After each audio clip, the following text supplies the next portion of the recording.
17 मई साल 1498 ईस्वी को वर्तमान केरल राज्य के कालीकट तट पर समुद्र के रास्ते कुछ नाविकों ने कदम रखा, जिसके बाद मानो हमारे देश भारत की तकदीर ही बदल गई और इसकी कहानी कुछ अलग ढंग से ही लिखी जाने लगी।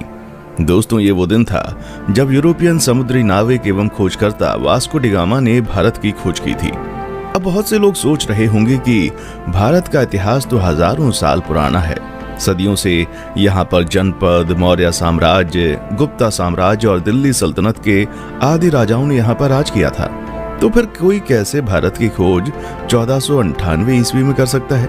तो दोस्तों, आपको बता दें, भारत में सदियों से जितने भी आक्रमणकारी जैसे सिकंदर, मंगोल आदि आते थे, तो वह हमेशा भारत को पश्चिमी एशिया से जोड़ने वाले मशहूर रास्ते खैबर दर्रा से होकर आते थे।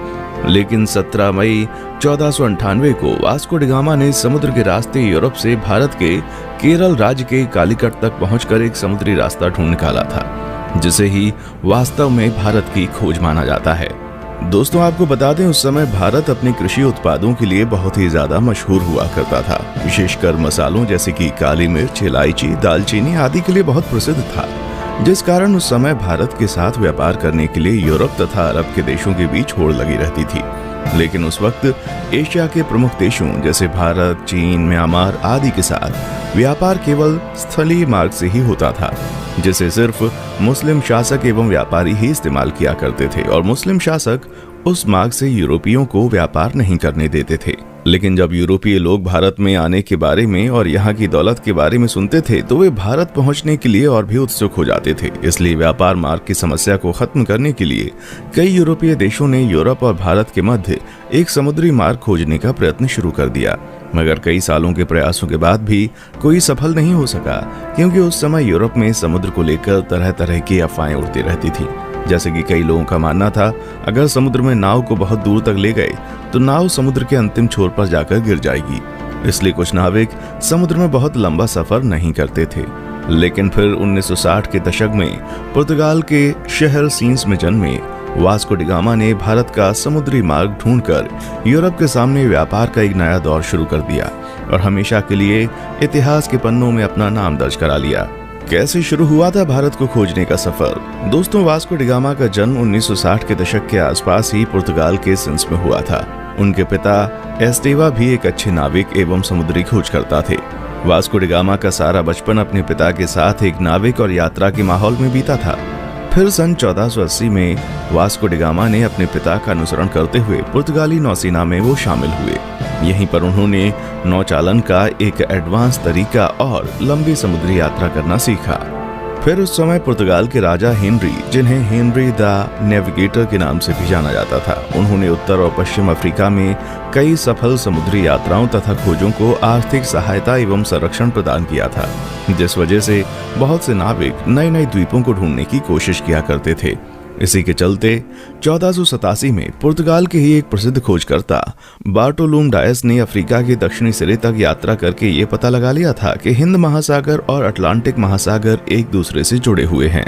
जिसके बाद डी गामा, जो समुद्री यात्राओं एवं खोजबीन में गहरी दिलचस्पी रखता था, वो जानता था कि यदि हिंद और अटलांटिक महासागर अफ्रीकी भूमि के अंत में जुड़ते हैं तो वो अफ्रीका से दूर दक्षिणी कोने पर मौजूद केप ऑफ गुड होप के माध्यम से भारत तक पहुंचने का मार्ग खोज सकता है। जिसके बाद 8 जुलाई 1497 को वास्को डी गामा ने 4 जहाजों और 170 आदमियों के दल के साथ पुर्तगाल के लिस्बन शहर से अपनी यात्रा शुरू की।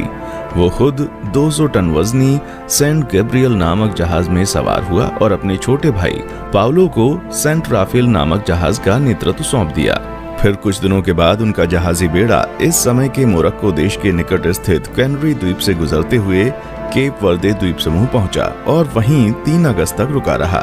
आपको बता दें, वे लोग जहाज पर अपने साथ पत्थरों के स्तंभ लेकर आया करते थे, जिसे वे लोग अपने मार्ग को चिन्हित करने के लिए विभिन्न महत्वपूर्ण पड़ावों पर स्थापित कर दिया करते थे, जिससे कि उन्हें वापसी का रास्ता मालूम हो सके।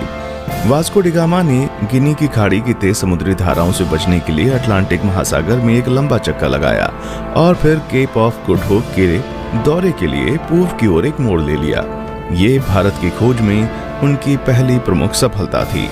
फिर 7 नवंबर को उनका बेड़ा आज के दक्षिण अफ्रीका में स्थित सेंट हेलेना बे में पहुंचा उस समय सेंट हेलेना बे का मौसम बहुत खराब था। वहां बहुत तेज हवा और समुद्री लहरें चल रही थीं, जिस वजह से वास्को डी गामा का दल अगले 22 नवंबर तक आगे नहीं बढ़ सकता था। लेकिन फिर भी कुछ दिनों बाद मौसम अच्छा होने पर उन्होंने यात्रा करना शुरू कर दिया और वे केप ऑफ गुड होप पहुंच गए, जहां पहुंचकर उन्होंने इस जगह का अच्छे से दौरा किया। दोस्तों, आपको बता दें, जब Vasco da Gama Cape of Good Hope नामक स्थान पर पहुंचे तो तभी उन्होंने महसूस किया कि उसका भारत तक मार्ग खोजने का सपना हकीकत में तब्दील हो सकता है। और फिर मार्ग को चिन्हित करने के लिए पहले की भांति वहां एक पत्थर का स्तंभ स्थापित किया और फिर आगे की यात्रा की तैयारी करने लगे। केप ऑफ गुड होप के आगे की यात्रा उन्होंने 8 दिसंबर को शुरू की थी और क्रिसमस आने तक वे दक्षिण अफ्रीका के नटाल तट पर पहुंच गए। अलग अलग नदियों को भीतर और बाहर से पार करते हुए डी गामा का बेड़ा धीरे धीरे मोजाम्बिक की ओर पहुंचना शुरू हुआ। इस बीच वे लगभग 1 महीने तक कहीं पर रुके और जहाजों की मरम्मती का काम किया। फिर 2 मार्च 1498 को डी गामा का बेड़ा मोजाम्बिक द्वीप पर पहुंच गया। जब डी गामा अपने दल के साथ मोजाम्बिक की धरती पर उतरा और वहां के निवासियों से मिला तो उन्हें लगा कि ये पुर्तगाली जहाजी भी उन्हीं की तरह मुसलमान है, इसलिए उन लोगों ने उनकी खूब मदद की। डी गामा का मोजाम्बिक में पड़ाव डालना काफी उपयोगी सिद्ध हुआ। वहां उसे समुद्र के किनारे बंदरगाह पर सोने, चांदी तथा मसालों से भरे हुए 4-5 जहाज दिखाई दिए। उसकी मुलाकात ऐसे स्थानीय लोगों से भी हुई जो कभी कभी भारतीय समुद्री तटों की यात्रा करते थे। इससे वास्को डी गामा को पूरा विश्वास हो गया कि वो उचित दिशा की ओर आगे बढ़ रहा था। उसे उस दिशा को समझने में भी मदद मिली जिधर अब उसे आगे बढ़ना था। फिर 7 अप्रैल 1498 को उनका बेड़ा मोम्बासा में प्रवेश कर गया तथा यात्रा के एक और महत्वपूर्ण ठहराव मोम्बासा के ही मालिंदी में लंगर डाल दिया। मालिंदी में डी गामा की मुलाकात कांजी मालम नामक एक ऐसे गुजराती नाविक से हुई जो भारत के दक्षिण पश्चिम तट के कालीकट जाने का मार्ग जानता था। उस गुजराती नाविक के महत्व को देखते हुए डी गामा ने उसे भी मार्गदर्शक के रूप में अपने बेड़े में ले लिया और फिर अगले 20 दिन तक लगातार हिंद महासागर में चलने के बाद डी गामा को धीरे धीरे भारत के घाट और पहाड़ दिखने लगे। फिर 17 मई 1498 को वो भारत के दक्षिण पश्चिम में स्थित कालीकट के बंदरगाह पर जा पहुंचा।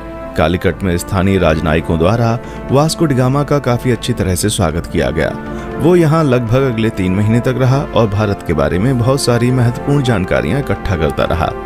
दोस्तों, वास्को डी गामा के भारत आने और उसके कालीकट में उतरने के बाद भी कई ऐसी घटनाएं हुई जिसके बारे में अभी भी लोगों में सहमति नहीं हो पाई है, लेकिन हम अपने किसी और वीडियो में उसके भारतीयों के साथ किए गए जुल्म और अत्याचार पर अलग से वीडियो बनाएंगे।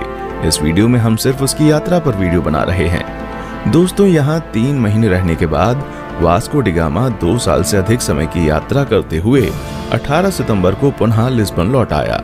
इस दौरान उसने लगभग 38,600 किलोमीटर की यात्रा की थी।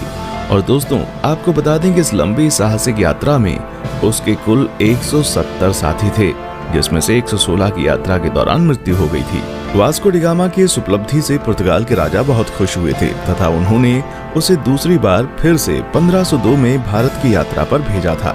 इतिहासकारों का मानना है जब डी गामा विभिन्न प्रकार के भारतीय मसालों और रेशम के साथ अपने देश पुर्तगाल लौटा तो उसने केवल मसाला बेचकर ही यात्रा पर खर्च किए गए पैसों से 4 गुना ज्यादा पैसे कमा लिए थे। दोस्तों, फिर 1524 में वास्को डी गामा की मृत्यु कालीकट में ही तब हो गई जब वो अपनी तीसरी यात्रा पर भारत आया हुआ था और कई इतिहासकारों के मुताबिक उसकी मृत्यु का कारण मलेरिया था।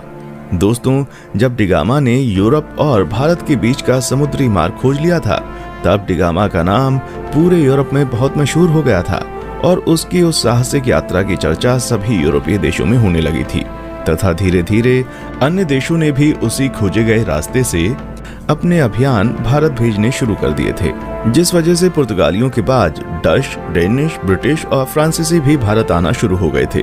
उसके बाद आगे के दशक में भारत में जो भी हुआ वो हम अच्छे से जानते हैं कि कैसे भारत इन यूरोपीय देशों की कॉलोनी बन गया। दोस्तों, आज के लिए बस इतना ही।